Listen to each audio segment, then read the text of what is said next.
Some homes are receiving multiple offers and going over asking, while others have been sitting on the market for months now. I'm Tony with Clarkson Santoro, and this is our real estate update for the week of Friday, October 11th.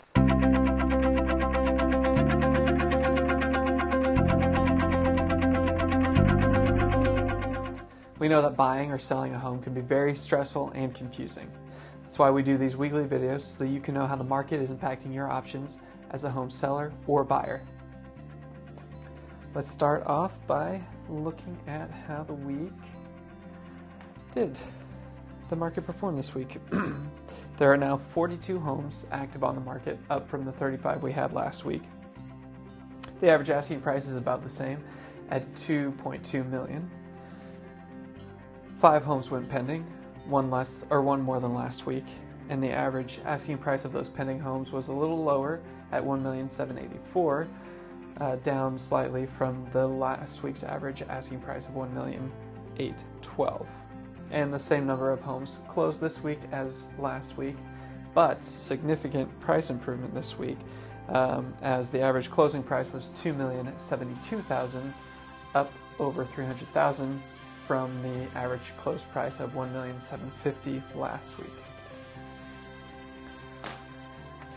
So that's how the market performed this week. And next, we like to look at the indicators that help us determine where the market might be heading.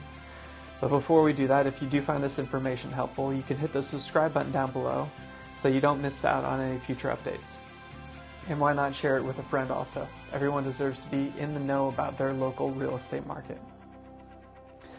Okay, let's look at those bigger indicators. Starting with inventory, inventory is back up over 40 homes this week.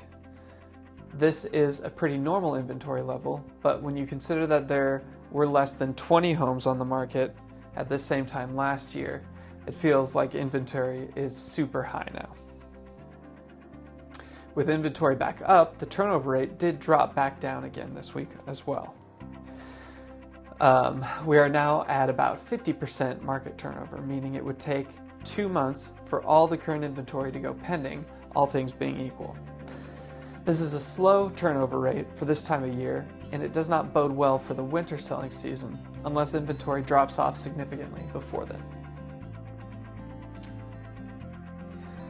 The interesting trend shift this week, though, was the over-under number. It improved and returned to the overside of the graph this week, after dropping into the under for the past couple of weeks. With the slow turnover rate, I would have expected this number to stay in that under period until we started seeing the turnover rate start to improve. I think what this means is homes are still able to generate good interest even in this slower market, as long as they are priced appropriately and are staged and show really well. The average sales price also jumped back up this week, up about $100,000 from last week, just shy of $100,000. It is still sitting in that $1.8-ish million range that it looks like the market will settle into for the rest of the year, right in this range here. But it's worth repeating that the $500,000 price difference between the peak we saw for the average close price a few months ago and the price difference we are at now isn't a true indicator for how values have shifted. It's more to do with the fact that the lower priced homes have been affected less than higher priced homes by the slowdown in the market. Oops. Speaking of market slowing down, the Triple Q Fund did the opposite this week.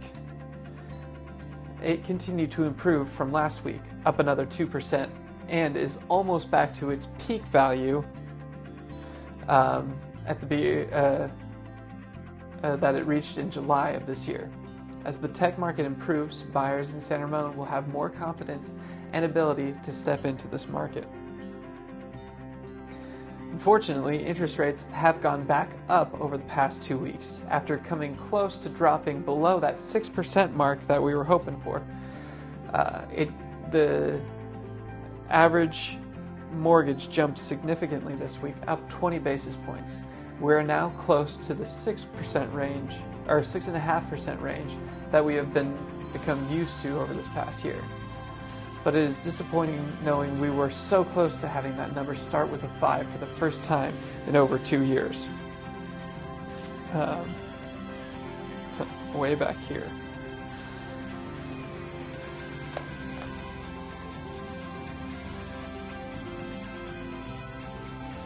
We're getting closer and closer to what is traditionally the slowest time of the year for real estate in San Ramon. It looked for a moment like there might be a little surge in activity before the market entered into its winter hibernation period.